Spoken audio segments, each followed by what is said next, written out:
1949, Porky Pig and Charlie Dog cartoon. Huck, what's that? Look! It's the towers! They're falling! Ah! 1963, Wonder Woman comic book cover. 1970, 30 Seconds Over New York, book by Robert Bacard. 1973, Godzilla vs. Megalon, movie poster. 1973, Superman comic. 1975, Cracked magazine cover. 1976, 9/11, a book by Thomas Chastain. 1976, Sesame Street magazine cover.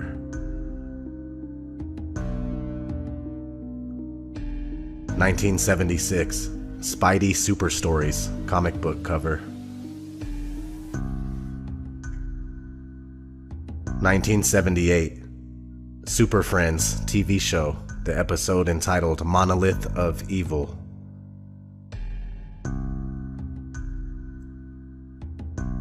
1978, Dr. John, City Lights album cover. 1979, Meteor movie poster.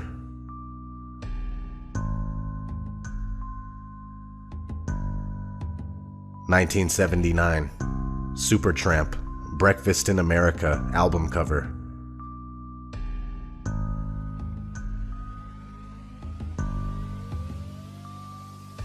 1979, Saga, Images at Twilight album cover. 1979, Pakistan International Airlines ad. 1983, Def Leppard, Pyromania album cover.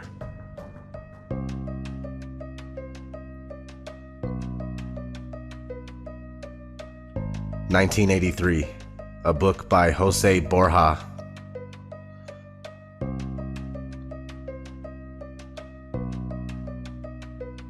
1985, G.I. Joe, episode 46. You just stand right there, Sonny. Look straight ahead and hold still while we scan you. Hey! Transaction approved. Subject's retinal scan matches no known dissident, subversive, or enemy of state on file. Have a nice day. Hey! Come back here! This money ain't no good! It's U.S. dollars! Absolutely worthless! 1986, Daredevil comic book cover. 1986, Real Ghostbusters, Season 1, Episode 12.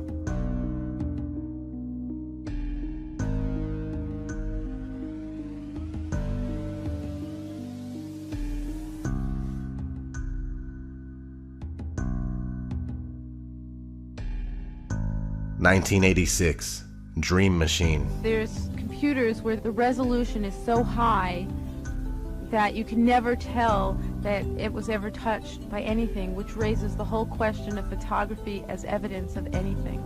I don't even think people are aware of how much computer graphics is used today. There's just a whole question now of what is real. Create a new reality by adding an erupting volcano to the San Francisco skyline.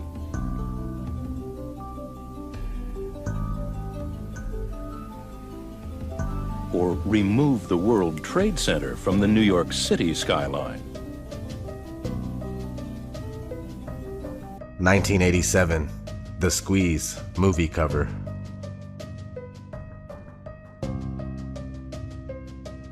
1987, cover of Fortune International magazine. 1988, Teenage Mutant Ninja Turtles, Season 2, Episode 7. Oh, bad news, Master Splinter. Shredder is up to something, but he ran off before we could discover what. All we know is it had something to do with the Twin Towers. Sooner or later, he will reveal his plan. Like, what do you suppose Shredder's up to this time? Michelangelo, you heard April's message. He's been spotted on the roof of the World Trade Center. It's for sure he's not there for the view. Hey! What is it? Hang on! We're gonna crash!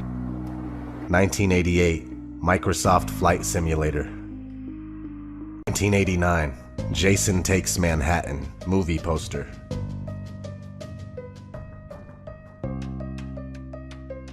1991, Terminator 2.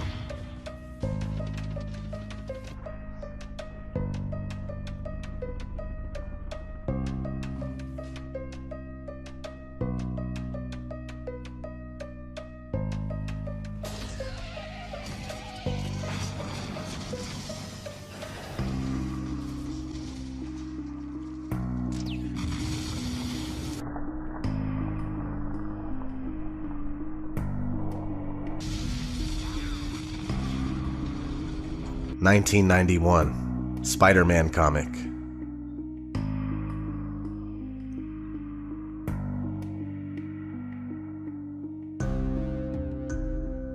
1991, Tetra Star video game. 1992, King of Monsters video game. 1992, Rugrats Season 2, Episode 14. Hair, Cynthia doll. Of course you do. And if you're a good little girl, A Teenage Nuclear Fusion Squad video game. Well... A Rocco Mr. X Exploding Smash-Up doll. A Beverly Hills Cynthia lunchbox. A pony. And a 9/11 emergency surgical kit with working stethoscope. 1993, X-Men Season 1, Episode 12. They want action. They want protection. They want revenge. The mutant control law is passed, calling for an army of sentinels. They march over the nation, seeking out mutants, hunting them down like animals. Surrender, mutant. Some fight back.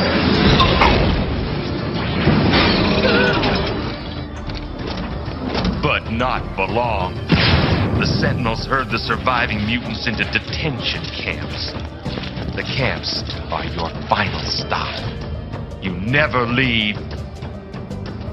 Never! But those who control the Sentinels don't stop with mutants. Eventually they bring their new world order to all humans. 1993, Super Mario Bros. The movie. Look! It's Koopa's Tower! 1994, Iron Man cartoon. Season 1, Episode 5. Unidentified warplane sighted heading for New York City. Our detection system shows nothing. Mayday! Mayday! New York is under attack! Intercept and destroy! A force field is shielding the warplane. It's getting through.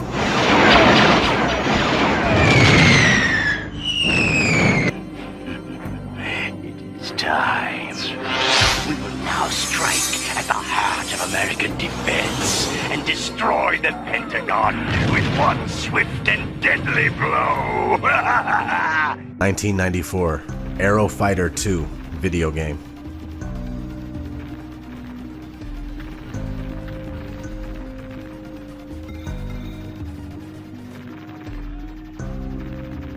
(1994) Fantastic Four, Season 1, Episode 4.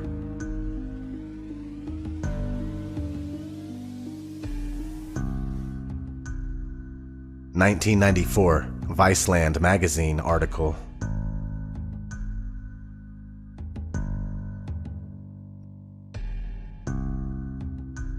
1994, Friends intro debut.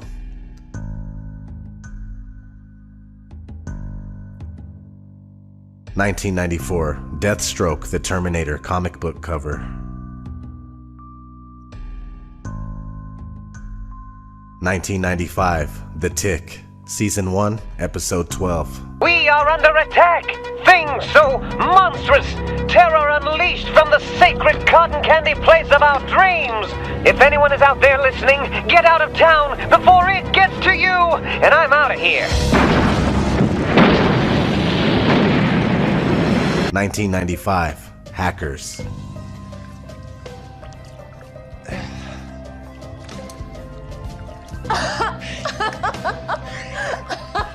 Beat that. 1995, Philips Home Cinema commercial.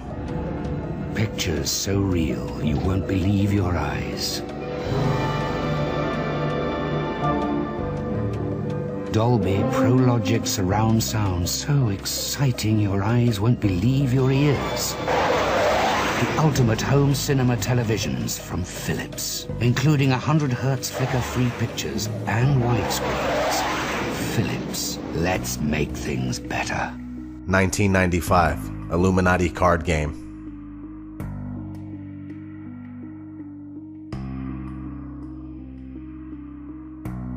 1996, The Long Kiss Goodnight. 1993, World Trade Center bombing, remember? During the trial, one of the bombers claimed the CIA had advanced knowledge. The diplomat who issued the terrorist visa was CIA. It's not unthinkable they paved the way for the bombing purely to justify a budget increase. You're telling me that you're gonna fake some terrorist thing just to get some money out of Congress? Well, unfortunately, Mr. Hennessy, I have no idea how to fake killing 4,000 people. So we're just gonna have to do it for real. Oh, blame it on the Muslims, naturally. Then I get my funding. Good night, old girl. 1996. This is a steal from Independence Day, but they show this briefly in the movie.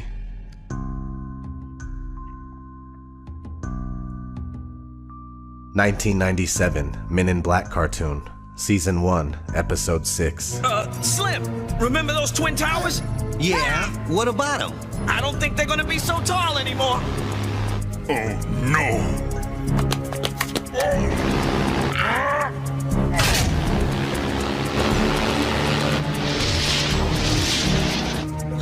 1997, The Simpsons, Season 9, Episode 1. Oh, I'd love to see New York. We could all go with the bus company's special Super Sitter fare. $9? This one's on me. Great! And real quick, here's a clip from Season 21, Episode 20, which is a continuation after 9/11. Is this what the framers of the Constitution would want? How many personal freedoms are we willing to give up in the name of security? That blonde girl thinks she's smart like us dark hairs. 1997, Extreme Ghostbusters, Season 1, Episode 38. I'm afraid it's simply retreated in order to regenerate and regroup, readying for another attack. Manhattan. Guys, I think it's time for some serious firepower. 1997, German Mario Bros. Comic.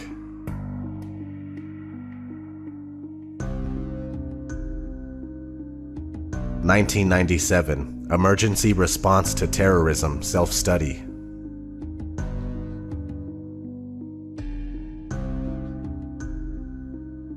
1997, St. John's Cathedral. It has a Freemasonic sculpting depicting a disaster in New York. 1998, Armageddon. Well, you know why? Because this is New York City. Anything could have happened. Listen to that. Let me see. It could have been a terrorist bomb, could have been a dead body, somebody shot, stabbed. And it's Friday payday, too. Somebody probably jumped and get that paycheck.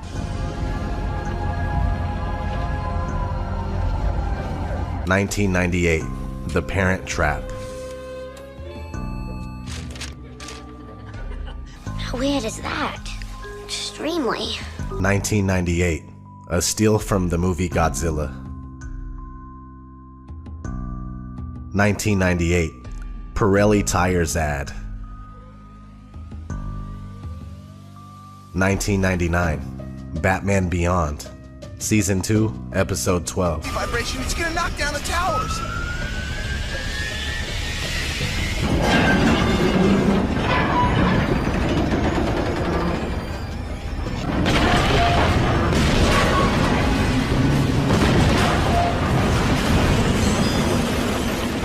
The towers are falling. Get away from there. No, pleading, you're dead.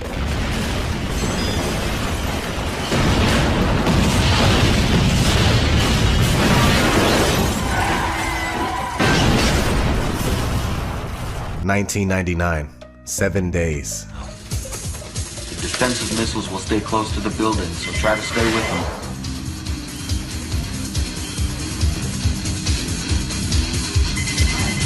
What's going on? Boy, Red. Put me in, would ya? Stand by, Nancy. That's it.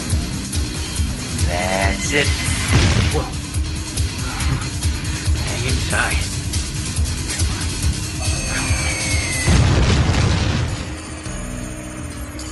That's it?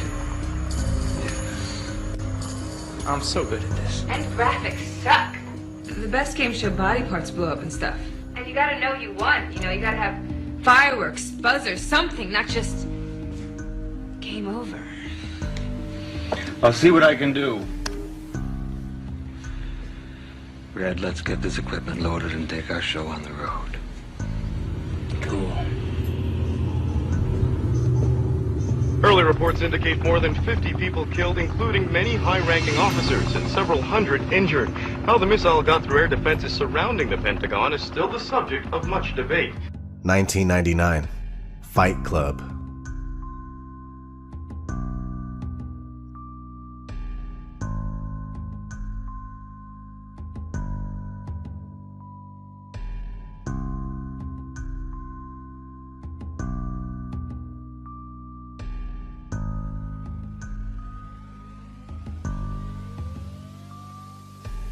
(1999) The Matrix.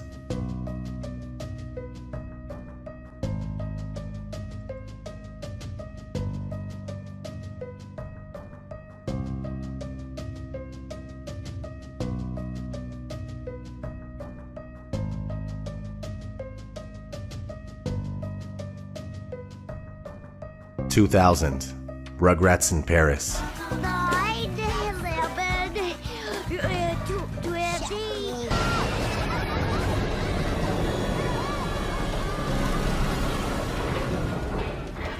2000, The Patriot. 9 pounds, 11 ounces. That's perfect.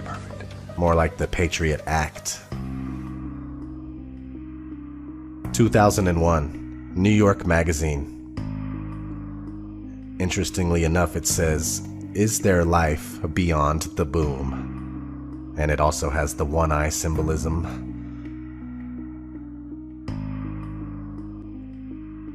2001, March, The Lone Gunman. You're saying our government plans to commit a terrorist act against a domestic airline? There you go. Indicting the entire government as usual. It's a faction. A small faction. For what possible gain? The Cold War's over, John. But with no clear enemy to stockpile against, the arms market's flat. But bring down a fully loaded 727 into the middle of New York City, and you'll find a dozen tin-pot dictators all over the world just clamoring to take responsibility and begging to be smart-bombed. I can't believe it. This is about increasing arms sales. When? Tonight?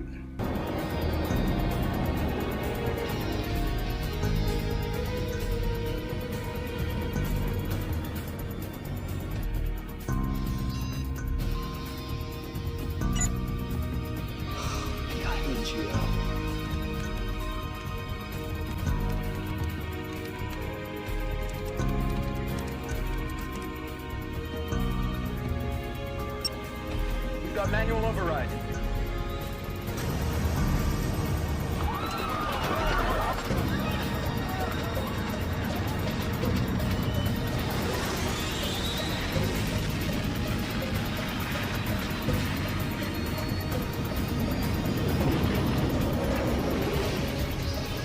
In 2001, June, just months before the events took place. The Coupe Party Music album cover. There you have it. That was more than 60 instances of 9/11 predictive programming. Simply too many for them all to be coincidences. Also check out Back to the Future. That movie is loaded with 9/11 symbolism. Also, if you have any other movies that I didn't list here, feel free to write them down in the comments. So that's it. I'm gonna get out of here, but as always, I'm gonna leave you guys with some awesome clips. Yeah, so share this stuff with your family and friends and try to help wake more people up, man. That's all we could do right now, unfortunately. So this is ODD TV. Thanks for watching. It'll be 9/11 all over again. Will you shut up about 9/11? Kyle, why are you so afraid of the truth? Because anybody who thinks 9/11 was a conspiracy is a retard. Butters, do you think 9/11 was just a plot by some angry terrorists? Or do you think there was some kind of cover-up? Well, I heard that 9/11 was caused by President Bush. Butters, you don't really believe that, do you? Well, I mean, you never know. The government does some pretty spooky things. The government and the corporations headed by the Jews that carried out 9/11. We are told to believe that the fire from the jet fuel melted the steel framing of the towers, which led to their collapse. But did you know jet fuel doesn't burn at high enough temperature to melt steel? We were told the Pentagon was hit by a hijacked plane as well. But now look at this photo of the Pentagon. The hole is not nearly big enough. And if a plane hit it, where's the rest of the plane? Whoa. I know it seems crazy, but 9/11 was pulled off by our own government, so they could gain support for attacking the Middle East. Dude, why would the government attack its own buildings? It's called the false flag policy. Make it look like the enemy has attacked you. Get all your citizens riled up and waving American flags. Then you're free to invade any country you want. That's retarded. We control everything. We've all worked very hard to keep our involvement in 9/11 a secret. But you just had to keep digging. Really? You won't get away with it. People know. People? You mean sheeple? No way. He was right. You did cause 9/11. Yes. Quite simple to pull off, really. All I had to do was have explosives planted in the base of the towers. Then on 9/11, we pretended like 4 planes were being hijacked when really we just rerouted them to Pennsylvania, then flew 2 military jets in the World Trade Center filled with more explosives and shot down all the witnesses in Flight 93 with an F-15 after blowing up the Pentagon with a cruise missile. It was only the world's most intricate and flawlessly executed plan ever. What you're gonna hear from me, you're not gonna hear from anybody else because, my opinions, well, let's just say they're not popular. 9/11? Inside job, plain and simple. All you gotta do is connect the dots, and I'm not talking about the dots everyone's already heard about. I'm not talking about Bush sitting in that school reading a book about a goat to those kids for 7.5 minutes after he was told the news. Everybody knows that. I am talking about a massive neoconservative government effort. It's been in the works for over 20 years. You ever hear of PNAC? Project for New American Century? Perhaps. According to them, the end goal of their effort is American global domination. Full spectrum dominance, they call it. Now, the first question that pops to my mind is, how do you pull that off in this day and age? Well, according to them, you do it in 4 steps. First, we must control the world's oil, especially the oil in Central Asia and the Middle East. Now, I don't have to remind you that Bush Cheney, they came to power with plans already made to attack Afghanistan and Iraq. Number 2, we have to make huge technological advances with our armed forces that for some reason include the capability to fight wars from outer space. Number 3, surprise, surprise, huge increases in military spending to pay for the above. $130 billion a year worth. Now, never mind the sick and dying first responders, 9/11's heroes, who can't even pay their light bill, let alone their medical bills, and a lot of whom are ending up homeless because of it. I guess there's just not enough room in the budget for them. Number 4, and this is key, we changed the definition of preemptive attack so we can unilaterally bomb the shit out of, invade, and occupy countries even if they pose no credible threat or had nothing to do with 9/11. One problem. How are you gonna put it into action? I mean, the American people are never gonna go for no shit like that, right? You're damn straight. Now what you need is an event. An event that gets everyone's heads turned around the right way. What you need is a new Pearl Harbor. That's what they said they needed. Now you're looking at a guy who went to 58 funerals in 26 days. I can tell you that is sure as shit what they got. Are you single?